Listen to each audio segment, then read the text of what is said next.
What do most Fortune 500 executives have in common? They learned important lessons on the fields and courts of their high school and collegiate sports teams. This is true for both men and women. Ernst & Young found that a whopping 94% of women holding a C-suite position played sports. Their wins and losses shaped their habits and who they would become. Join me on my journey to sit with some of the brightest executives in the world as we discuss how sports shaped their professional trajectory in life. I'm your host, Don Yeager, and this is Corporate Competitor Podcast. With me for today's episode is the Vice President of Mayo Clinic and the CEO of Mayo Clinic Florida, Dr. Kent Thielen. He has been on Mayo Clinic staff for more than 2 decades with a strong personal interest in the development of new technologies. Mayo Clinic is known for expert, compassionate care and has been ranked number 1 for 5 years in a row by U.S. News and World Report. Today, I am so excited to learn about Kent's experience as a 3-sport athlete in high school and his trip to the College World Series while playing at South Dakota State. I had asked him, what made you successful? Is there a piece of advice that could help me? And he said, I never make a decision without thinking about how it'll impact our organization in 20 years. And to me, that was a little bit of an aha moment, thinking that far into the future, somebody who was so successful. So I've pushed our teams to think not only about the near term, and you do need to react to the near term and manage in the, with annual budgets and all those types of things, but you can't forget about how is it going to impact your organization 20 years into the future. Dr. Thielen, thank you so much for joining us, and we're grateful that you would be part of our podcast today. Well, Don, it's a pleasure. I greatly appreciate the opportunity, and it's a nice opportunity for me to reflect back on some of my earlier experiences that, unless you're intentional about it, sometimes escape your memory. So I appreciate that. Isn't that the truth? Well, so let's go back to that earlier memory. I know you grew up in Minnesota and you attended Shakopee High. And while looking at your high school yearbook, I noticed that you were a quarterback in the football team, starting forward in basketball, and catcher on the baseball team. As you think about those 3 sports, different sports, and teams of different sizes, what kinds of things did you learn differently in the experience with each one of those teams? Yeah, they clearly were different sports with different size teams. The one thing I did realize that the importance of how you formulate a team and the members on the team and everyone knowing their role and responsibility on a team and accepting that role in a way that they want to contribute to the overall success of the team, I think is incredibly important. I will say that I had a core group of about 5 or 6 individuals who sort of translated across all 3 of those teams that I participated in, and they were all very skilled athletes. Probably more importantly, they were great teammates and friends, and I think some of the experiences that we had in each of those various sports led to greater understanding of knowing how each of the individuals would perform and respond and interact with their teammates in each of these various sports. I think it also demonstrated to me that individuals can translate their skill sets across multiple different arenas, different sports, different experiences, and different environments in a really successful way if they're the right group of individuals. And each of them had sort of their own unique skill sets, and we were all different in our own ways, but we were complementary in each of those various sports. You know what? I love the way you answered that was that it wasn't just about knowing your role, it was about accepting your role, right? Absolutely. And you're exactly right. In some sports, one person might be the more obvious leader or the person who excelled or was the star. In other sports, a different one of our sort of cadre of friends would take on that leadership role. Yeah. In 1981, you led that football team, your high school, to the Minnesota High School League State Tournament. And you had the most wins in a season of any Shakopee football team ever. And you were the first quarterback to ever throw for more than 1,000 yards. Man, what a Shakopee legend all this must make you feel. Yeah, I was able to do that, but it was more about who I had for receivers, I think. I had outstanding receivers on that team, some of whom I just mentioned, and that group that was sort of our core group, and I was very fortunate to have them, and so we came together well. But, as I was reflecting back, I think it was like our 7th game of the season. We played a team called Hutchinson, Minnesota. And they're sort of historic in the state of Minnesota for their success as a football program spanning decades. And when we happened to play them in that 7th game of the season, they were the number 1 ranked team in the state of Minnesota. And we were both undefeated and in the same conference. Whoever won the conference would be the only team from the conference who could go on to state tournament. That was the way it was set up back then. Cool. And they came to town. The game was in our home field. They had a 50-game, 5-year-long winning streak, which at the time I know was the longest winning streak in the history of Minnesota high school football. It may still be for a regular season winning streak. And the thought was that they had their best team ever. And so in spite of us having a successful season up to that point, there was a lot of doubt about our ability to even compete with them. But there were a couple of takeaways from that particular game and from that season. One was about limiting beliefs and entering that contest with the mindset that we can win this game. We're a very good team. And we certainly, even if we don't win it, we're going to compete in a way that they're going to remember how good we were. And secondly, in that game, there was a time period where in the 4th quarter, we were down, and I believe it was 29-28 with just maybe about 4 minutes to go in the game. And we were at about midfield, marching down the field, but behind. And we got ourselves into a situation where a certain set of downs had sort of stalled. We were on a play that was a 4th and 5 or 4th and 7, something like that. And our coach called a timeout. And really the whole season was on the line. Whoever won this game was going to go to the state tournament, their 50-game winning streak. And he came to the huddle, and we had these plays that we ran over and over and over, and we're really focused on really executing them perfectly. But we recognized, the coach had recognized that their defensive back was really playing softly on our wide receiver. We made up a play in the huddle on 4th and 5. That was the one time we did it the entire season. We sort of drew up this play in this timeout to throw an out pass to the wide receiver, very quick out pass to try to pick up those 5 yards because of how soft that defensive back was playing. And we were all a little surprised that our coach, who was so focused on execution and doing things right and sticking to the playbook, would do that in that environment with so much on the line. And we ended up completing the pass. The defensive back tried to intercept it, tried to step in front of it. It went just past his fingertips. Our wide receiver caught it, got the first down, and then some. And shortly thereafter, we kicked a field goal to win that game, 31-29, to end their winning streak. But it was really an example to me that, you plan and you execute and you prepare. But there are times when you have to think outside of the playbook and work off script. And sometimes you need to do it very quickly, and you need to recognize the lay of the land and don't get so wedded to the plan that you can't think outside the box. Wow. What a great lesson, especially in the world of medicine, right? Yes. Where so much of what you have to prepare yourself for are the things you can't prepare yourself for. I mean, like a novel coronavirus, I would guess. Yes, absolutely. But I love that, right? That idea that you had a small playbook, you executed it well, but you had that opportunity to go do things there. Do you stay in touch with any of that core group, any of those players? Yes, we have. We've stayed in touch over the years. We would play in alumni basketball tournaments every year. For many years, we did that. Over recent years, we've strayed a little bit far apart geographically, but we keep in touch via Facebook and via texting and that type of thing as well. I love it. That's great. You mentioned Coach Vaughn, who created that new play for you as you were in that very unique situation. Legend in your hometown. In fact, I think the field is named after him. Is that correct? Yes, it is. Yeah. Yep. He was a coach for many years there. Yep. That's obviously a really powerful story about the willingness to be able to change when necessary.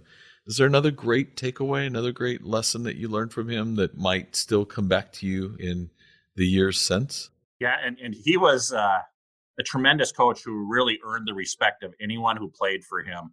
He was one of these figures who emphasized preparation, execution, hard work.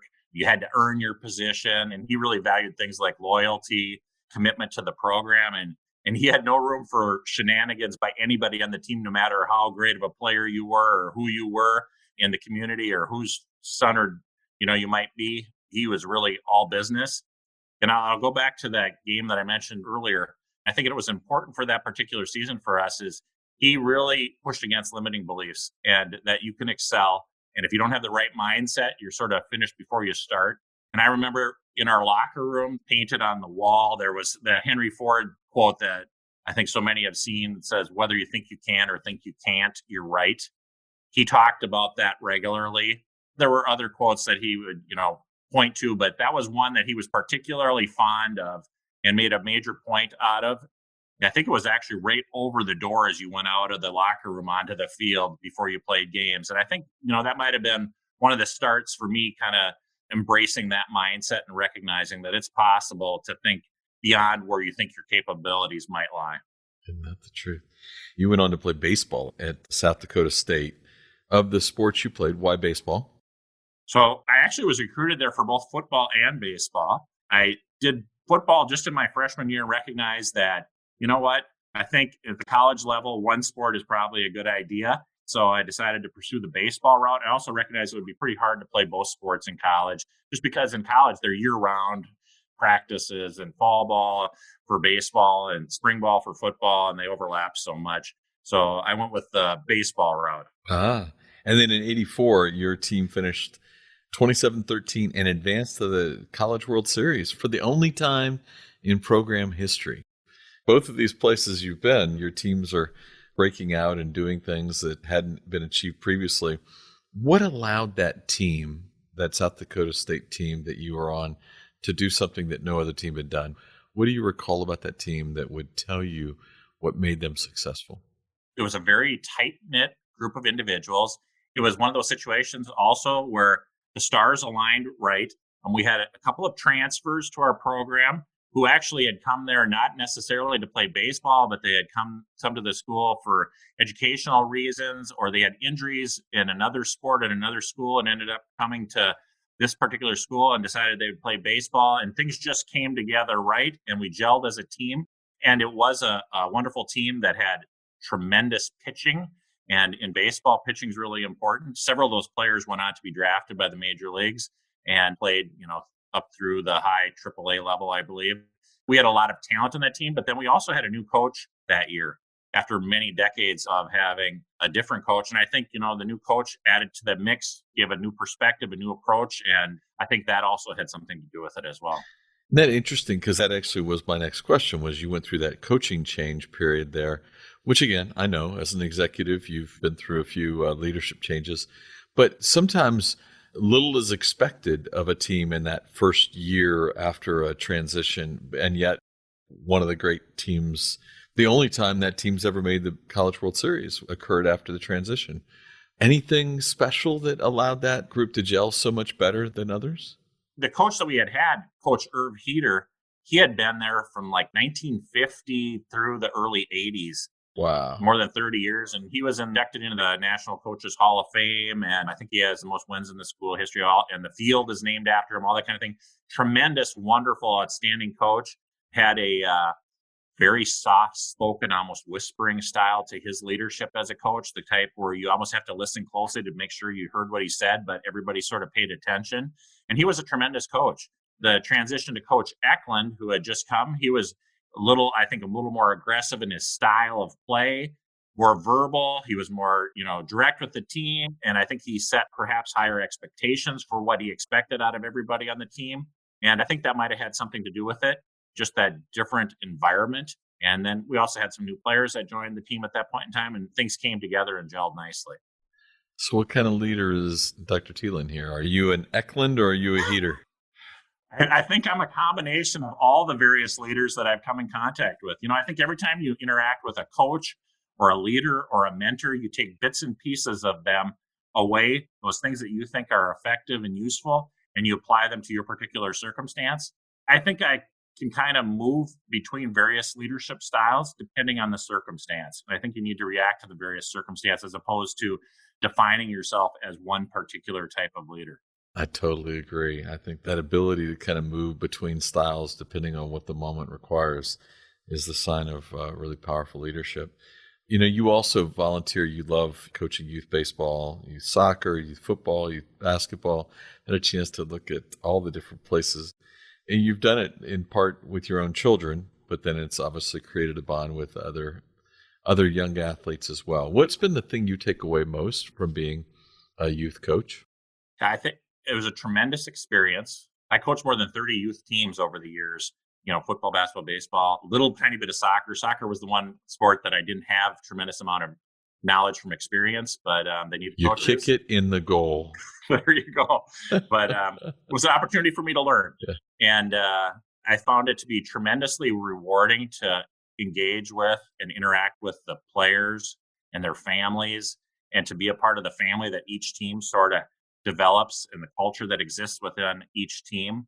I maintain contact with many of those, what I describe now as kids, but they're young adults in their mid 20s now, out of college, doing, whatever they chose to do with their careers. To me, it's rewarding when they reach out to me and still touch base or seek advice. I've had several of the players that I've coached over the years choose to go into medical careers, and many of them didn't come from medical families. That's cool. And I think, the fact that as a physician, I may have exposed them to some of what it means to be a physician, and that you can still extend beyond being a physician to contribute to the community and participate in the community in ways like being a coach. I like to think that maybe I had some impact, and many of them have reached out to me and sought advice and guidance as they've kind of pursued their careers. I love that. The premise of this podcast is this idea that the statistics have kind of been laid out pretty directly, that a disproportionate number of Fortune 500 executives were actively engaged in sports at either the high school or collegiate level, and that experience helped them shape the way they lead today. Do you agree that being an athlete helped make you a better leader? And as you, in your role, continue to add and build your team around you, and you get someone's CV in front of you and it mentions that they have a history in sports, does that catch your attention? Yeah. Clearly, it's had a major role in developing me as a leader. I think tremendously positive impact for me and experiences that I've gained that have helped, define how I work as a leader and how I react to certain situations. When it comes to defining our team, and we just mentioned how important it is to construct a highly functioning team. As I interview, many individuals to join our Mayo Clinic team here, I do notice if they have a sports background. Certainly, it's not an absolute that you need to have a sports background, but those that have had sports backgrounds, I tend to draw upon that experience in the conversations that I have with them when we're doing interviews or I'm reaching out or touching base with them and learning a little bit more about what that experience was like and how they reflect on that experience. I do think that those individuals who've had that experience and being part of a team allows them to have better understanding of how to be a highly functioning member of a team. I think it does enhance just their emotional intelligence and their capabilities around interacting with others. And in our organization here at Mayo Clinic, we're a very collaborative organization.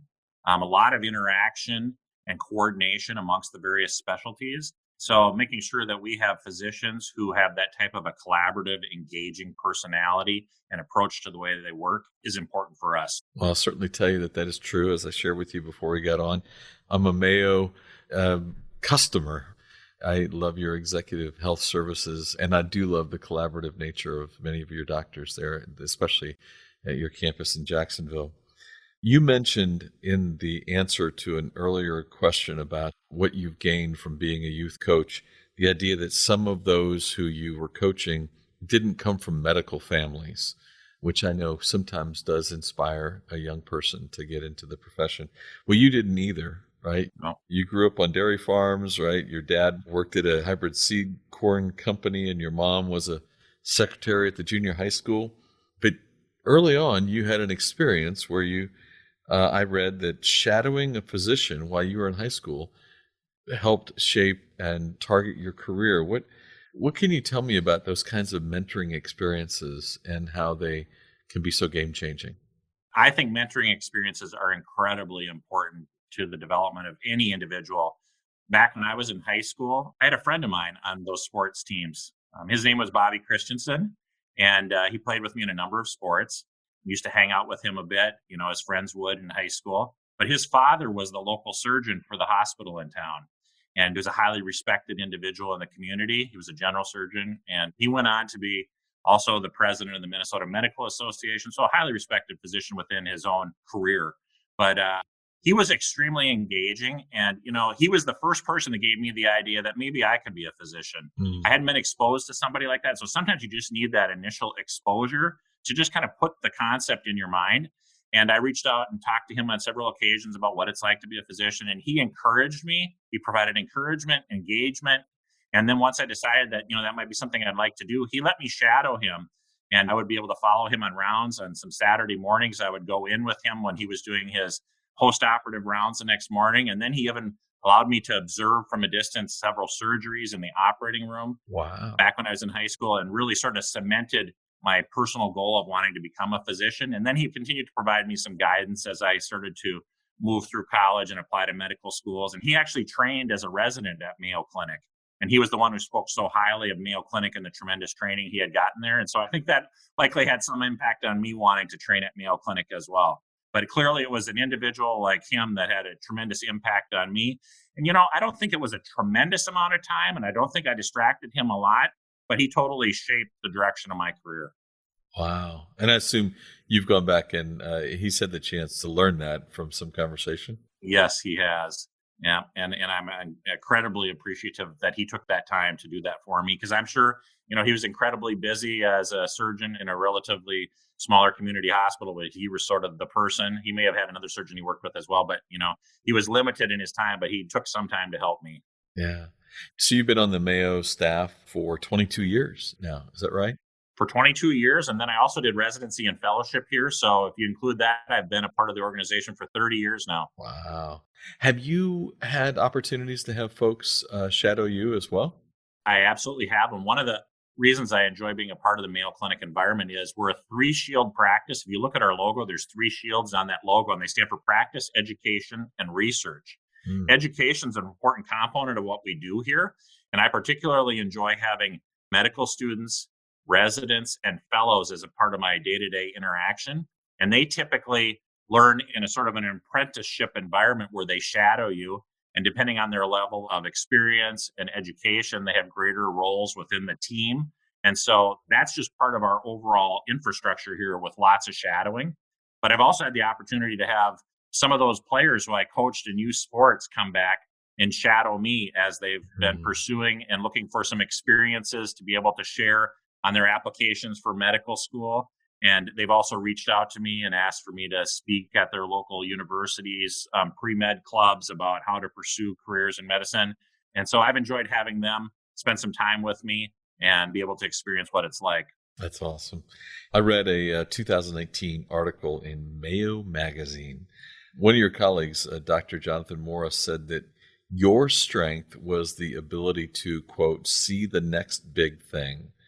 That ability to kind of look around corners and see what might be coming next for us. So was there someone during your journey whose thought process along these lines inspired you to think bigger, think that way?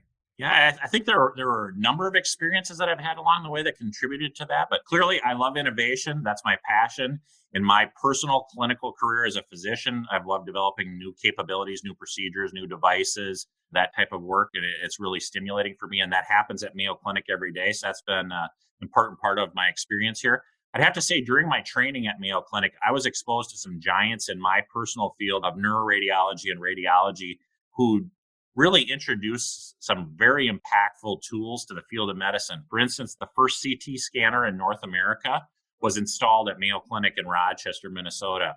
And those physicians who led that effort to get that first CT scanner there, they trained me during my early career as residents and fellows. So there were people like Bud Baker and Glenn Forbes, who were neuroradiologists. Glenn Forbes still to this day serves as a mentor for me, and every varying role I've had within the organization, from when I was a section head of neuro procedures to a division chair to a department chair to my current role, always stops by and has a little visit with me as I take on those roles and reminds me of how important it is to make sure there are a few items that I want to accomplish during my tenure in that role.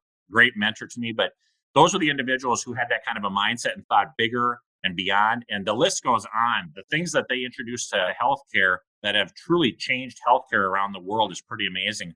For instance, that CT scanner now is thought to be probably one of the most impactful inventions in the field of medicine. And the first one in North America was at Mayo Clinic. So it's being exposed to individuals like that.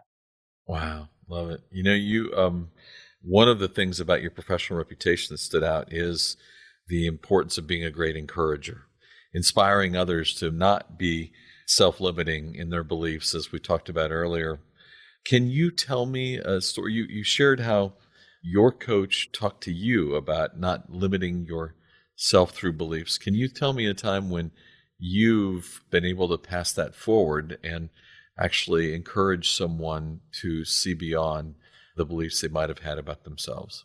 Yeah, clearly, I do like to point that out to people. I really push people on limiting beliefs, and I ask them within our organization to point that out to others if they're hearing limiting beliefs.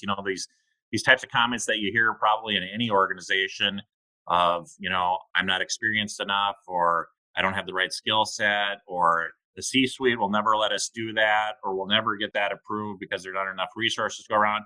I really push people to think differently and push back and don't give up prematurely when you're thinking about the possibilities of what could exist if you didn't have that mindset. One example that comes to mind, and you mentioned him earlier, is Jay Morris, one of the most innovative physicians, I think, in the world.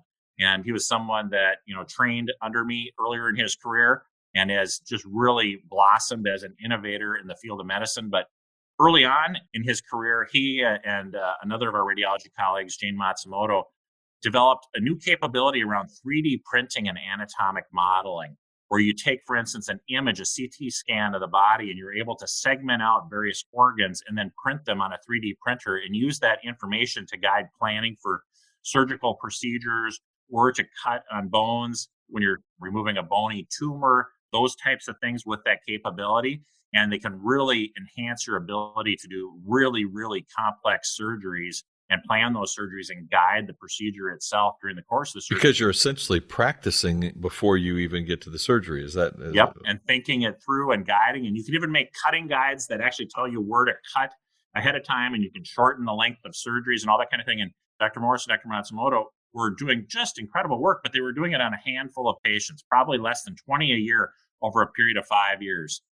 Having discussions with them about, I think there's a lot more people who could benefit from this capability, and pushing them on the mindset of, let's think bigger. How could we grow this? How could we expand this? What resources would we need? How would we make this, something that's utilized not just at Mayo Clinic, but even beyond our walls?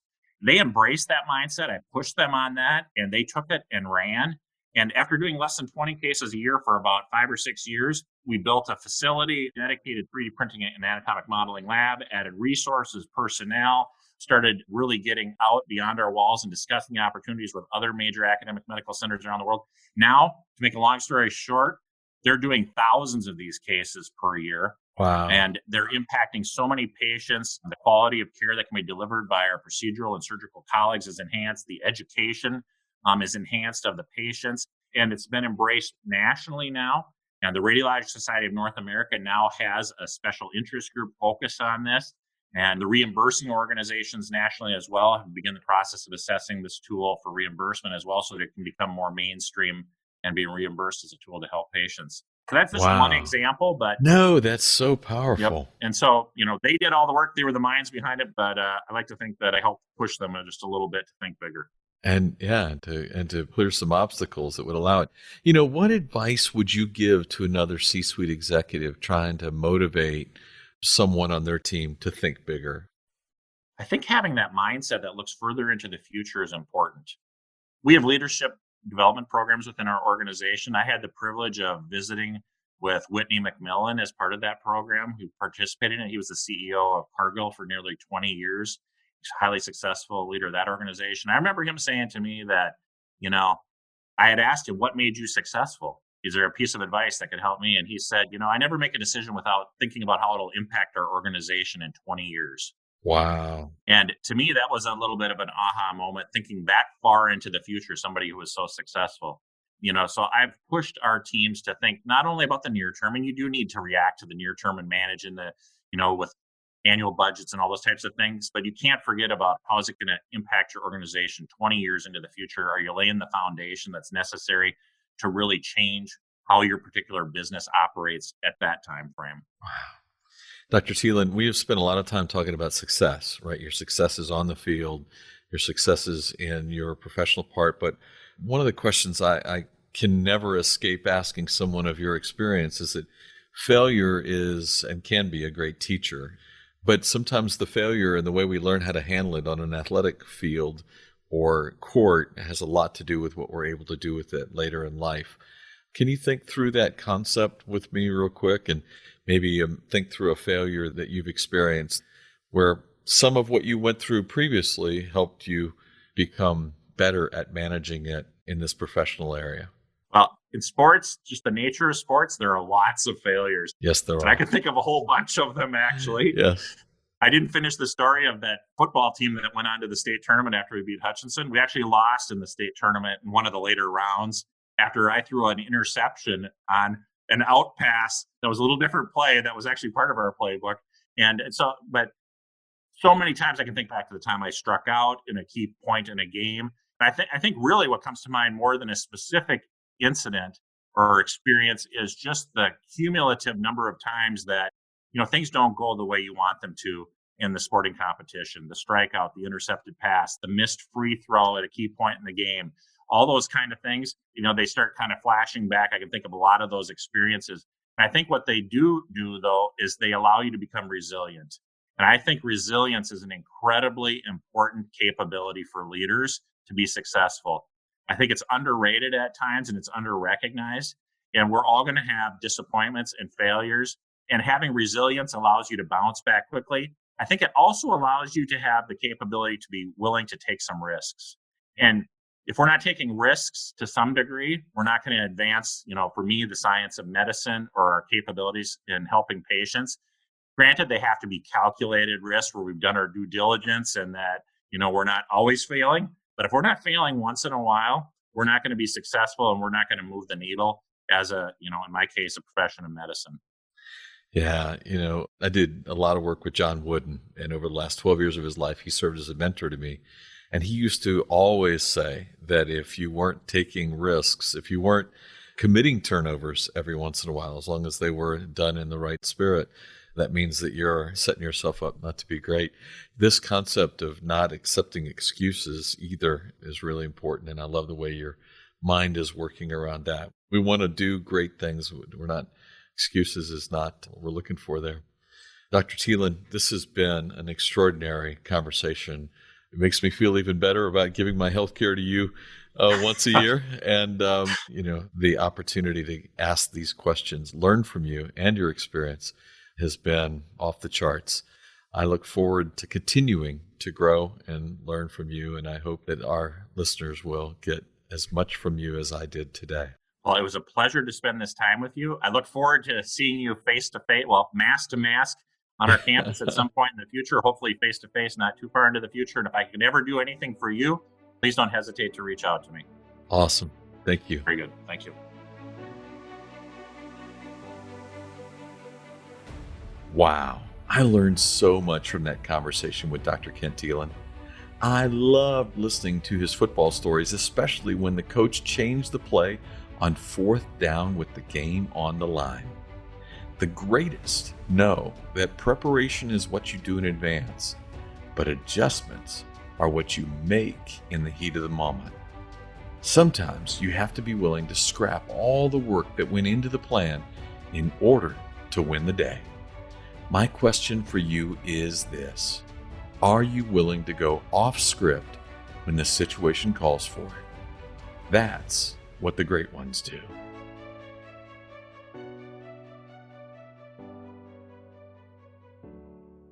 Thanks for listening to the show. Did you like what you heard? If so, subscribe to the podcast. We will be rolling out a new episode every Wednesday, and you can be the first to listen. Subscribe on our website, corporatecompetitorpodcast.com, or by texting subscribe to 58885, and you will receive a free chapter of one of my best-selling books. While you're there, remember to join the Greatness community. For a free weekly leadership lesson, I write for Forbes.com and information on my live and virtual keynote speeches. Stay in touch by connecting with me on social media at Don Yeager on Twitter, Facebook, Instagram, LinkedIn. Finally, are you a corporate competitor? If so, tell me the story about a time when your athletic experience taught you a leadership lesson you still use today. Until next week, I appreciate you.